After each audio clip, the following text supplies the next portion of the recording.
തോട്ടത്തിൽ silver collections, തോട്ടത്തിൽ arcade, opposite Sayana hotel, TB junction, Muvattupuzha. Lions ക്ലബിന്റെ നേതൃത്വത്തിൽ മൂവാറ്റുപുഴയിലെ സ്കൂൾ വിദ്യാർത്ഥികൾക്കായി നേത്ര പരിശോധനാ ക്യാമ്പ് സംഘടിപ്പിച്ചു.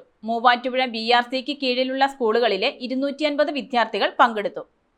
മൂവാറ്റുപുഴ ലയൺസ് ക്ലബിന്റെ നേതൃത്വത്തിൽ മൂവാറ്റുപുഴ BRCക്ക് കീഴിലുള്ള സ്കൂളുകളിലെ വിദ്യാർത്ഥികൾക്കായി നേത്ര പരിശോധനാ ക്യാമ്പ് സംഘടിപ്പിച്ചു.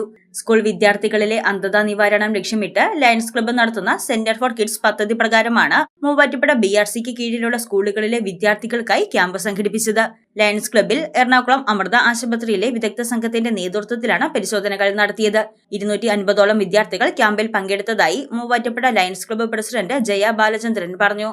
ലയൺസ് ഇന്റർനാഷണലിന്റെ വിഷൻ പ്രോഗ്രാമിന്റെ ഭാഗമായിട്ട് സൈറ്റ് ഫോർ കിഡ്സ് സ്കൂളിലെ കുട്ടികളുടെ അന്ധതാ നിവാരണത്തിനും കാഴ്ച പരിമിതിക്കുമുള്ള ഒരു സെഷനാണ് നമ്മളിവിടെ നടത്തിക്കൊണ്ടിരിക്കുന്നത്.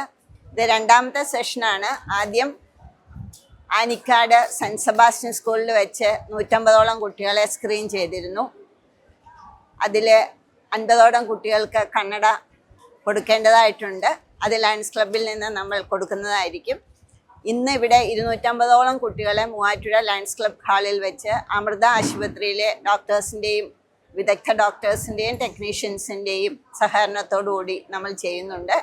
BRC മൂവാറ്റുപുഴയുടെ കീഴിലുള്ള എല്ലാ സ്കൂളുകളിൽ നിന്നുള്ള കുട്ടികൾ ഇവിടെ എത്തിച്ചേർന്നിട്ടുണ്ട്. ഞങ്ങളുടെ സേവന രംഗത്തെ വി സെർവ് ടുഗദർ എന്നുള്ള ആശയത്തെ മുൻനിർത്തിക്കൊണ്ടാണ് ഞങ്ങൾ ഈ സേവന പ്രവർത്തനങ്ങൾ ആവിഷ്കരിക്കുന്നത്. Program coordinator MV Jose, Lions club ഭാരവാഹികളായ നീന സജീവ്, ബീന സുരേഷ്, ലിസ മുണ്ടയ്ക്കൽ, S ബാലചന്ദ്രൻ നായർ, ടോമി മുണ്ടയ്ക്കൽ, VP സുരേഷ് തുടങ്ങിയവർ നേതൃത്വം നൽകി. News desk Muvattupuzha news.